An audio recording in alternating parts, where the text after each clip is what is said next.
ആദ്യം ആലപ്പുഴയിലേക്കാണ്. സത്യം എന്നേക്കുമായി മറച്ചു വെക്കാനാകില്ലെന്ന് പറയുന്നത് അത് എത്രത്തോളം കൃത്യമാണെന്നതിന്റെ തെളിവ് കൂടിയായിരുന്നു കലയുടെ കൊലപാതകത്തിന്റെ ചുരുളഴിച്ചത്.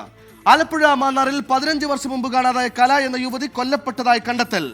ഭർത്താവ് അനിൽകുമാർ കലയെ കൊന്ന് വീട്ടിലെ സെപ്റ്റിക് ടാങ്കിൽ കുഴിച്ചു മൂടിയെന്നാണ് അന്വേഷണ സംഘത്തിന് ലഭ്യമായ വിവരം. ഇതിന്റെ അടിസ്ഥാനത്തിൽ ഇരമത്തൂരിൽ അനിൽകുമാറിന്റെ വീട്ടിൽ സെപ്റ്റിക് ടാങ്ക് തുറന്ന് നടത്തിയ പരിശോധനയിൽ മൃതദേഹത്തിന്റെ അവശിഷ്ടങ്ങളെന്ന് സംശയിക്കുന്ന ചിലത് പോലീസ് കണ്ടെത്തി.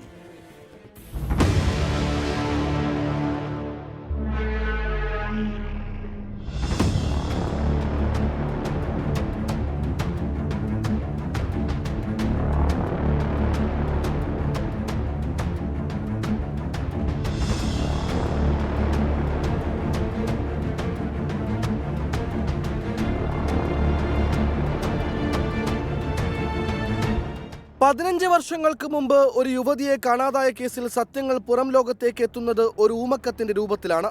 ഇരമത്തൂരിൽ നിന്ന് കാമുകനൊപ്പം അപ്രത്യക്ഷമായെന്ന് പറയപ്പെടുന്ന കല എന്ന 26-കാരി കൊല്ലപ്പെട്ടു എന്നായിരുന്നു ആലപ്പുഴ ജില്ലാ പോലീസ് മേധാവിക്ക് ലഭിച്ച കത്തിന്റെ ഉള്ളടക്കം.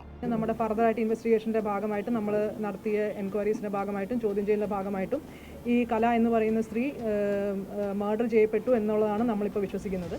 രഹസ്യമായ അന്വേഷണം നടത്തിയ പോലീസ് കലയുടെ ഭർത്താവ് അനിൽകുമാറിന്റെ അടുത്ത ബന്ധുക്കളടക്കം 5 പേരെ കസ്റ്റഡിയിലെടുത്ത് ചോദ്യം ചെയ്തപ്പോഴാണ് കൊലപാതകത്തിന്റെ ചുരുളഴിയുന്നത്. അനിൽകുമാറിന്റെ വീടിന്റെ സെപ്റ്റിക് ടാങ്കിൽ നടത്തിയ പരിശോധനയിൽ മൃതദേഹാവശിഷ്ടങ്ങളെന്ന് സംശയിക്കുന്ന ഭാഗങ്ങൾ പോലീസ് കണ്ടെത്തി.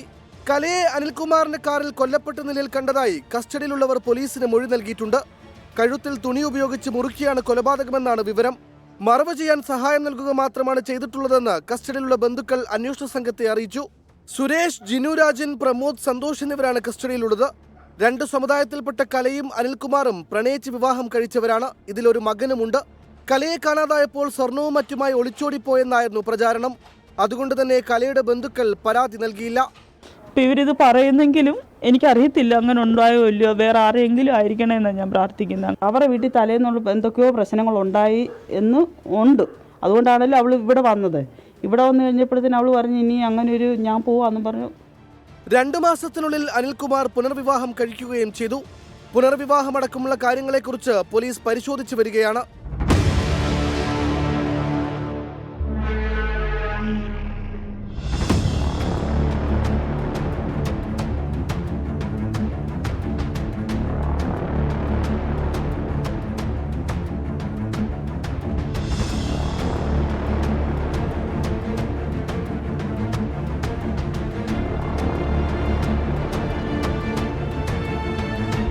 പാലക്കാട് സ്വദേശിക്കൊപ്പം പോയെന്ന് പറയപ്പെടുന്ന കലയെ എറണാകുളത്ത് വെച്ച് അനിൽകുമാർ കൂടെ കൂട്ടുകയായിരുന്നു.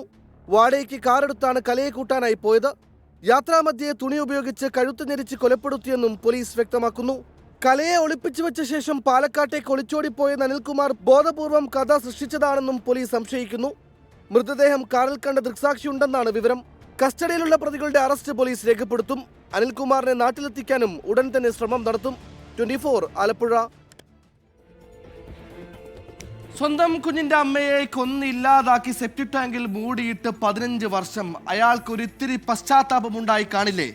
ആ വീടിന്റെ വളപ്പിലൂടെ എത്ര തവണ അയാൾ നടന്നു കാണും? ആ വീടിൽ നിന്ന് ആ ശവപ്പറമ്പിലേക്ക്, ആ സെപ്റ്റിക് ടാങ്കിലേക്ക് എത്ര തവണ നോക്കിക്കാണും? ഒരുവിധ മനസ്സിന് ഒരു വേദന പോലുമില്ലാതെ കഠിനഹൃദയനായ കൊടും കുറ്റവാളി അയാൾക്കായി കാത്തിരിക്കുകയാണ് പോലീസ്.